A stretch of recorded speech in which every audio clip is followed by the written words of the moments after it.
10 जुलाई 2026 की योगिनी एकादशी पर भूलकर भी यह मौका मत गंवाइए। इस पावन दिन अगर आपने ये एक शुभ कार्य कर लिया तो भगवान विष्णु और महादेव की कृपा से आपके जीवन की कई बाधाएं दूर होने की मान्यता है। आखिर क्या करना चाहिए, आइए जानते हैं। श्री शिवाय नमस्तुभ्यम, हर हर महादेव। माता बहनों, आप सभी का इस पावन वाणी में हार्दिक स्वागत है। आप सभी जानते हैं कि 10 जुलाई 2026 शुक्रवार के दिन आषाढ़ मास की पवित्र योगिनी एकादशी का शुभ संयोग बन रहा है। यह केवल एक साधारण एकादशी नहीं बल्कि अत्यंत पुण्यदायी और विशेष फल देने वाली तिथि मानी जाती है। जब आषाढ़ मास की योगिनी एकादशी और शुक्रवार का शुभ योग एक साथ आता है तब इसका महत्व कई गुना बढ़ जाता है। इसलिए इस दिन किए गए छोटे से छोटे शुभ कार्य का भी विशेष फल प्राप्त होता है। माता बहनों, यदि आप अपने जीवन में सुख, शांति, समृद्धि और मनोकामनाओं की पूर्ति चाहती हैं तो इस दिन एक छोटा सा उपाय अवश्य करें। यह अवसर पूरे वर्ष में केवल एक बार आता है, इसलिए इसे व्यर्थ न जाने दें। आज की इस पूरी वीडियो में हम आपको इस उपाय की संपूर्ण जानकारी देंगे। कब करना है, कैसे करना है, कौन कर सकता है, किस समय करना सबसे उत्तम रहेगा। हर प्रश्न का उत्तर आपको यही मिलेगा, इसलिए वीडियो को अंत तक अवश्य देखें। धार्मिक मान्यताओं के अनुसार कई बार बड़े बड़े अनुष्ठानों से भी जो फल तुरंत प्राप्त नहीं होता, वह किसी विशेष तिथि पर श्रद्धा और विश्वास से किए गए छोटे से उपाय से प्राप्त हो जाता है। योगिनी एकादशी भी ऐसी ही पुण्यदायी तिथि मानी गई है। यदि आपके घर में बिना कारण परेशानियां बनी रहती हैं, आर्थिक तंगी है, कार्यों में बार बार बाधा आती है, परिवार में अशांति रहती है, या आपको ऐसा लगता है कि किसी अदृश्य कारण से जीवन में रुकावटें आ रही हैं, यदि आपके घर में बिना कारण परेशानियां बनी रहती हैं, या आपको ऐसा लगता है कि किसी अदृश्य कारण से जीवन में रुकावटें आ रही हैं, तो इस दिन श्रद्धा से किया गया उपाय आपके लिए लाभकारी माना जाता है। सबसे पहले ये जान लेते हैं कि यह उपाय कौन कर सकता है। घर की बड़ी माता, बहन या परिवार का कोई भी सदस्य अपनी श्रद्धा से ये उपाय कर सकता है। यदि कोई व्यक्ति अपनी व्यक्तिगत मनोकामना के लिए करना चाहता है तो वह स्वयं भी इसे कर सकता है, अर्थात यह उपाय स्त्री और पुरुष दोनों के लिए समान रूप से किया जा सकता है। अब प्रश्न आता है कि इसे किस समय करना चाहिए। आप चाहें तो प्रातःकाल स्नान और पूजा के बाद भी कर सकते हैं। यदि संभव हो तो संध्या के समय प्रदोष काल में करना अधिक शुभ माना जाता है। फिर भी यदि किसी कारणवश शाम को संभव न हो तो सुबह किया गया उपाय भी श्रद्धा के साथ पूर्ण फलदायी माना जाता है। माता बहनों, किसी भी धार्मिक उपाय में सबसे महत्वपूर्ण होती है हमारी श्रद्धा, विश्वास और पवित्र भावना। यदि मन में सच्ची आस्था हो तो छोटा सा शुभ कर्म भी आध्यात्मिक रूप से अत्यंत मूल्यवान माना जाता है। इसलिए इस उपाय को करते समय मन शांत रखें, किसी के प्रति द्वेष न रखें और भगवान विष्णु तथा भगवान शिव का स्मरण करते हुए शुरुआत करें। सबसे पहले प्रातः स्नान करके स्वच्छ वस्त्र धारण करें। यदि आपने योगिनी एकादशी का व्रत रखा है तो व्रत के नियमों का पालन करते हुए भगवान विष्णु, माता लक्ष्मी और तुलसी जी की पूजा करें। यदि व्रत नहीं रखा है तब भी श्रद्धा के साथ पूजा करने से इस दिन का पुण्य प्राप्त होता है। इसके बाद एक साफ स्थान पर बैठकर भगवान से अपनी मनोकामना कहें, उनसे प्रार्थना करें कि आपके परिवार पर उनकी कृपा बनी रहे, घर में सुख शांति आए और जो भी कठिनाइयां चल रही हैं उनका समाधान मिले। यदि आपके जीवन में बार बार कार्य बिगड़ते हैं, आर्थिक परेशानियां बनी रहती हैं, परिवार में तनाव रहता है, या आपको लगता है कि नकारात्मक परिस्थितियां आपका पीछा नहीं छोड़ रही हैं, तो इस दिन ईश्वर से सच्चे मन से प्रार्थना अवश्य करें। धार्मिक परंपराओं में माना जाता है कि योगिनी एकादशी आत्मचिंतन, प्रार्थना और सकारात्मक संकल्प का विशेष दिन है। याद रखिए, किसी भी उपाय का उद्देश्य किसी दूसरे व्यक्ति का अहित करना नहीं होना चाहिए। अपनी प्रार्थना हमेशा अपने और अपने परिवार के कल्याण, मानसिक शांति, उन्नति और ईश्वर की कृपा के लिए करें। यही सच्ची भक्ति का मार्ग माना गया है। अब आगे के भाग में हम जानेंगे कि इस विशेष दिन किए जाने वाले पहले उपाय की तैयारी कैसे करें, किन वस्तुओं की आवश्यकता होती है और उन्हें किस क्रम में प्रयोग करना चाहिए।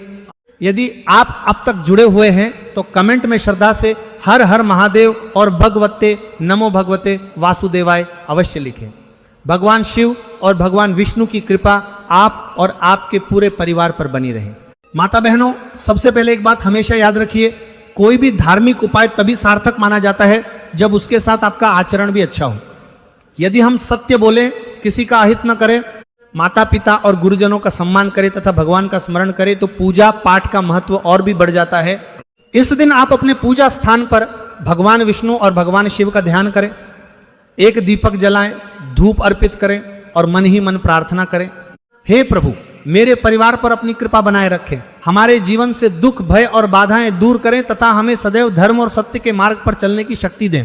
इसके बाद कुछ समय तक नमो भगवते वासुदेवाय मंत्र का जाप करें। यदि संभव हो तो 11, 21 या 108 बार श्रद्धा से इसका उच्चारण करें। इसके साथ लं नमः शिवाय का भी स्मरण करें। ऐसा माना जाता है कि भगवान विष्णु और भगवान शिव दोनों की कृपा से जीवन में सकारात्मक ऊर्जा का संचार होता है। यदि आपके घर में लंबे समय से आर्थिक कठिनाइयां चल रही है, कार्यों में सफलता नहीं मिल रही या मन हमेशा अशांत रहता है, तो इस दिन भगवान से अपनी मनोकामना अवश्य कहें। सच्चे मन से की गई प्रार्थना व्यक्ति को मानसिक बल देती है और कठिन परिस्थितियों का सामना करने की शक्ति भी प्रदान करती है। माता बहनों, इस दिन किसी जरूरतमंद को अपनी क्षमता के अनुसार अन्न, वस्त्र या अन्य उपयोगी वस्तु का दान करना भी अत्यंत शुभ माना गया है। दान हमेशा अपनी इच्छा और सामर्थ्य के अनुसार करें, दिखावे के लिए नहीं। यही सच्चा पुण्य है। इसके साथ ही घर में तुलसी जी के पास दीपक जलाकर भगवान विष्णु का स्मरण करें और पूरे परिवार की सुख समृद्धि की कामना करें। यदि परिवार के सभी सदस्य कुछ क्षण एक साथ बैठकर भगवान का नाम लें तो घर का वातावरण भी सकारात्मक बनता है। सबसे पहले प्रातःकाल या संध्या के समय स्नान करके स्वच्छ वस्त्र धारण करें। इसके बाद भगवान विष्णु, माता लक्ष्मी और तुलसी जी का स्मरण करें।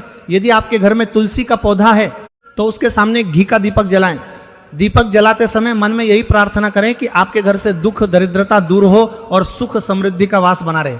इसके बाद एक तांबे के पात्र में स्वच्छ जल लें। उस जल में एक चुटकी हल्दी डालें। हल्दी को शुभता और मंगल का प्रतीक माना जाता है। यदि आपके पास कमलगट्टा उपलब्ध हो तो उसे भी श्रद्धा से उस पात्र में रखें। अब भगवान विष्णु का स्मरण करते हुए नमो भगवते वासुदेवाय मंत्र का कम से कम 11 बार जाप करें। इसके बाद माता लक्ष्मी का ध्यान करते हुए श्री महालक्ष्मी नमः मंत्र का भी श्रद्धा से जाप करें। अब ये जल तुलसी जी की जड़ में धीरे धीरे अर्पित करें। जल चढ़ाते समय अपने मन की इच्छा भगवान के चरणों में समर्पित करें। प्रार्थना करें कि परिवार में सुख, शांति, स्वास्थ्य और समृद्धि बनी रहे तथा जीवन की सभी बाधाएं दूर हों। माता बहनों, याद रखिए कि किसी भी उपाय का सबसे बड़ा आधार आपका विश्वास, आपका सदाचार और आपकी सच्ची भक्ति है। केवल उपाय करने से नहीं बल्कि अच्छे कर्म, सत्य का पालन और भगवान के प्रति अटूट श्रद्धा रखने से जीवन में सकारात्मक परिवर्तन आते हैं। योगिनी एकादशी के दिन यदि संभव हो तो किसी गरीब या जरूरतमंद को भोजन अवश्य कराएं। गाय को हरा चारा, पक्षियों को दाना और अन्य जीवों की सेवा भी अपनी श्रद्धा के अनुसार करें। धार्मिक परंपराओं में सेवा और दान को अत्यंत पुण्यदायी माना गया है। यदि आप पूरे दिन भगवान विष्णु का नाम लेते रहें, क्रोध से बचें, किसी का अपमान न करें और अपने मन को शांत रखें तो इस पावन व्रत का महत्व और भी बढ़ जाता है। यही इस दिन की सबसे बड़ी साधना मानी जाती है। सबसे पहले इस दिन अपने मन को शांत रखें, किसी से कटु वचन न बोलें, क्रोध से बचें और किसी का अपमान न करें। धार्मिक मान्यताओं के अनुसार व्रत केवल भोजन का त्याग नहीं है बल्कि मन, वचन और कर्म की पवित्रता का भी संकल्प है। यदि संभव हो तो दिन भर भगवान विष्णु का स्मरण करते रहें। समय समय पर नमो भगवते वासुदेवाय या नमो नारायणाय मंत्र का जाप करें। शाम के समय भगवान विष्णु और माता लक्ष्मी की आरती करें तथा पूरे परिवार के साथ ईश्वर का नाम लें। माता बहनों, यदि आपके जीवन में आर्थिक कठिनाइयां, पारिवारिक तनाव या कार्यों में बार बार बाधाएं आती हैं तो इस दिन भगवान से केवल एक ही प्रार्थना करें, हे प्रभु हमें सही मार्ग पर चलने की बुद्धि दें, हमारे परिवार की रक्षा करें और हमारे जीवन में सुख शांति बनाए रखें। साथ ही अपनी सामर्थ्य के अनुसार किसी जरूरतमंद की सहायता अवश्य करें। किसी भूखे को भोजन, किसी गरीब को वस्त्र या पक्षियों और गौ माता की सेवा, ये सभी कार्य धार्मिक परंपराओं में अत्यंत पुण्यदायी माने गए हैं। याद रखिए, किसी भी उपाय से बढ़कर आपके अच्छे कर्म और सच्ची श्रद्धा होती है। जब भक्ति के साथ सदाचार भी जुड़ जाता है तब ईश्वर की कृपा और भी अधिक प्राप्त होती है। इसलिए इस योगिनी एकादशी पर केवल पूजा ही नहीं बल्कि अपने व्यवहार को भी श्रेष्ठ बनाने का संकल्प लें। भाग 6, अंतिम भाग। माता बहनों, अब हम इस पावन योगिनी एकादशी व्रत का सुंदर समापन करते हैं। यदि आपने पूरे श्रद्धा और विश्वास के साथ भगवान विष्णु, माता लक्ष्मी और भगवान शिव का स्मरण किया है तो निश्चित ही यह दिन आपके लिए शुभ और मंगलकारी सिद्ध होगा। धार्मिक मान्यताओं के अनुसार योगिनी एकादशी का व्रत व्यक्ति को आत्मबल, सकारात्मक सोच और ईश्वर के प्रति गहरी श्रद्धा प्रदान करता है। इसलिए इस दिन केवल उपायों पर ही नहीं बल्कि अपने विचारों और कर्मों की पवित्रता पर भी विशेष ध्यान दें। रात्रि में सोने से पहले भगवान विष्णु के सामने दीपक जलाकर हाथ जोड़ें और प्रार्थना करें, हे प्रभु, हमारे घर में सुख, शांति और समृद्धि बनाए रखें, हमारे परिवार को स्वस्थ रखें, हमारे सभी दुख दर्द दूर करें और हमें सदैव धर्म और सत्य के मार्ग पर चलने की शक्ति दें। अब बात करते हैं व्रत के पारण की। द्वादशी तिथि में प्रातः स्नान करके भगवान विष्णु की पूजा करें, तुलसी जी को जल अर्पित करें और श्रद्धा के साथ व्रत का पारण करें। यदि संभव हो तो किसी जरूरतमंद को भोजन कराएं या अपनी सामर्थ्य के अनुसार दान करें। धार्मिक परंपराओं में इसे अत्यंत पुण्यदायी माना गया है। माता बहनों, याद रखिए, ईश्वर की कृपा पाने का सबसे सरल मार्ग है सच्ची भक्ति, अच्छे कर्म और दूसरों के प्रति प्रेम। जब मन में श्रद्धा और जीवन में सदाचार होता है तब भगवान की कृपा स्वयं रास्ते खोलने लगती है। यदि आपको आज की यह जानकारी अच्छी लगी हो तो वीडियो को लाइक जरूर करें और कमेंट में श्रद्धा से हर हर महादेव, नमो भगवते वासुदेवाय और जय माता लक्ष्मी अवश्य लिखें। चैनल पर नए हो तो सब्सक्राइब करके बेल आइकन भी दबा दें ताकि धर्म, भक्ति और ज्योतिष से जुड़ी ऐसी ही पवित्र और उपयोगी जानकारियां आपको समय समय पर मिलती रहें। ईश्वर आप सभी पर अपनी कृपा बनाए रखें। हर हर महादेव, जय श्री हरि, जय माता लक्ष्मी।